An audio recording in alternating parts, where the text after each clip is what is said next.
हमने उनको दे के गए थे कि राजा को थोड़ा देर ना हो जाए, देर ना हो जाए, देर ना हो जाए, कहीं देर ना हो जाए, देर ना हो जाए।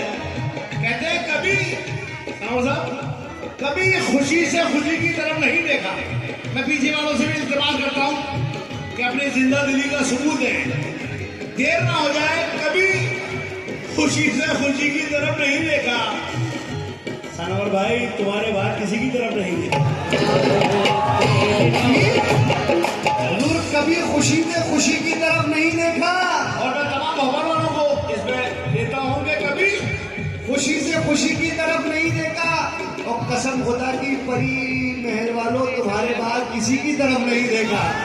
गौहर महल वालों मजरा खुद गौहर है ये नायाब नगीने बैठे। कहते हैं कभी खुशी से खुशी की तरफ नहीं देखा, तुम्हारे बाद किसी की तरफ नहीं देखा। और ये सोचकर कि तेरा इंतजार लाजिम है, तमाम उम्र घड़ी की तरफ नहीं देखा।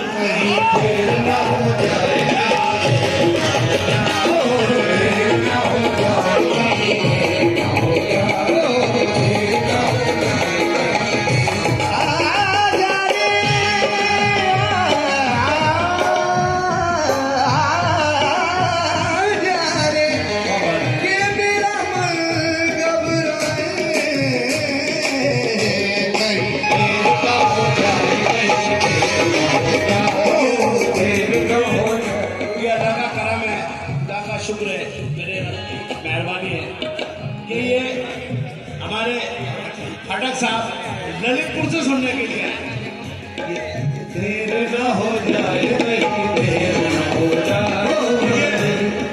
क्योंकि आदरणीय हमारे सरवण साहब को भी बहुत काम होंगे, लेकिन मैं यहाँ जाना बड़ी बिजी जिंदगी है। लेकिन मैं थोड़ा सा इसको मोड़ देता हूँ, ये देर न हो जाए कौन करेंगे। जब लोग राबी बनवास गए, लोगों ने अपने अपने बहन में जा रहे थे यहाँ, लेकिन उनमें बड़ी गरीब शबरी जिनकी दिली आस्था थी कि रामी मेरे आ जाए, तो उन्होंने सुन ली। अब देखिए कहते गए प्रभु राम जी, देर न हो जाए, कहीं देर न हो जाए, देर न हो जाए,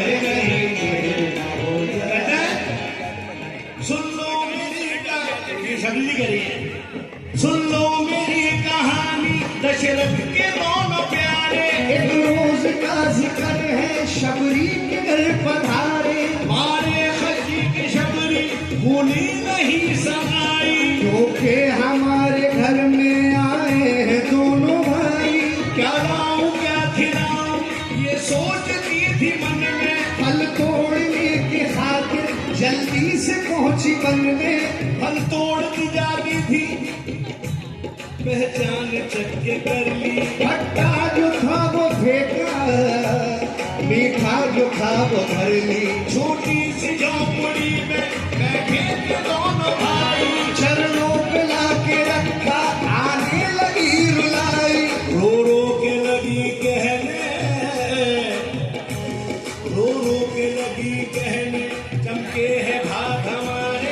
स्वीकार कर लो भगवान, लाई हूँ मैं तुम्हारे। फल राम ने उठाया, लक्ष्मण ने मुड़ के देखा, फल लाई है ये झूठा, खाएंगे कैसे भैया। तब राम जी ने लक्ष्मण को समझाया मेरे भैया कि इस वक्त ख्याल करना बेकार है तुम्हारा। जब तोड़ती जाती थी कहती थी प्यारे लक्ष्मण, और जब चाक की जाती थी लेती थी नाम हमारा।